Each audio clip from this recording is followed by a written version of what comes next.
Alright, today I got a common issue that happens with drum brakes a lot, especially if you live in the salt belt, you know, Midwest, all that area, Canada, stuff like that. They use a lot of salt on the roads instead of sand or otherwise, and it really attacks the underside of the car, the rotors, the drums, everything. And you may experience this at one time or another, especially after your car's been sitting, but it can happen any time as long as the rust and corrosion grows enough to actually contact the other parts of the car. And what I'm talking about is the actual drum. The very edges of it get prone to corrosion, and when it grows and you turn maybe, or even going straight, it can actually touch the backing plate of the drum housing back there, the brake housing, and makes one heck of a noise, and it sounds like the wheel bearing fell off and it's cocked and it's, you know, it's grinding back there and it's just coming off. The wheel's ready to come off, oh my god, you know, and it's only corrosion back there. And you have two options: you can change the drum out,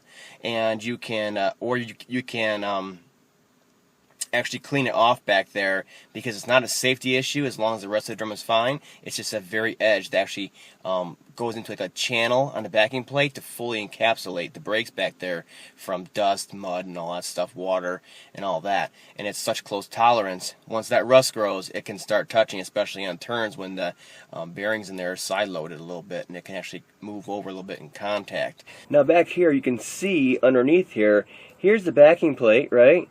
Just fine, painted. Well, the drums are usually bare, and they get corroded quite fast. Now you can see the outside here is okay.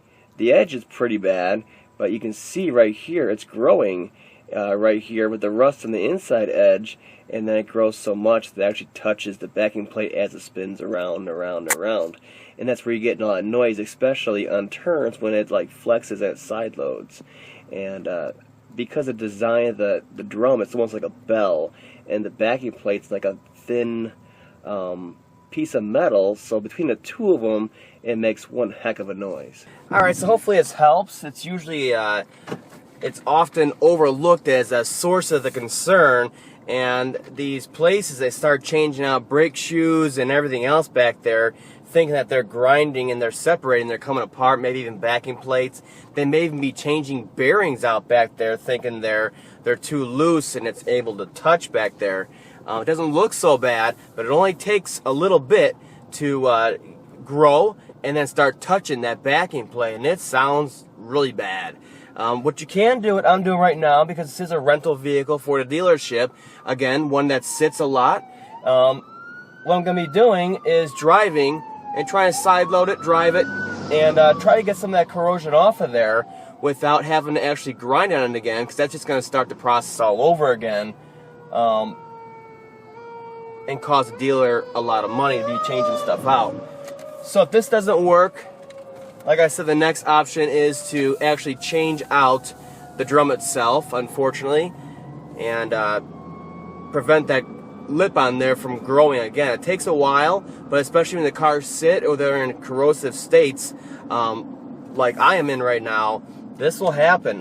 Now, whether you change the drum out or you take the drum off of there and you try to clean that edge on there, which is kind of hard because it is a small channel on there, either way, I want to let you guys know, give you examples, what to look for, how it sounds, and you can decide for yourself how you want to proceed. The whole point of this channel is to save you guys some money and to get help some people, help some independent shops, help some dealerships even with more complicated stuff with the accurate diagnosis. And that's what we're all going for. What's the problem? Fix the problem, and don't over repair the vehicle. So hopefully this helps.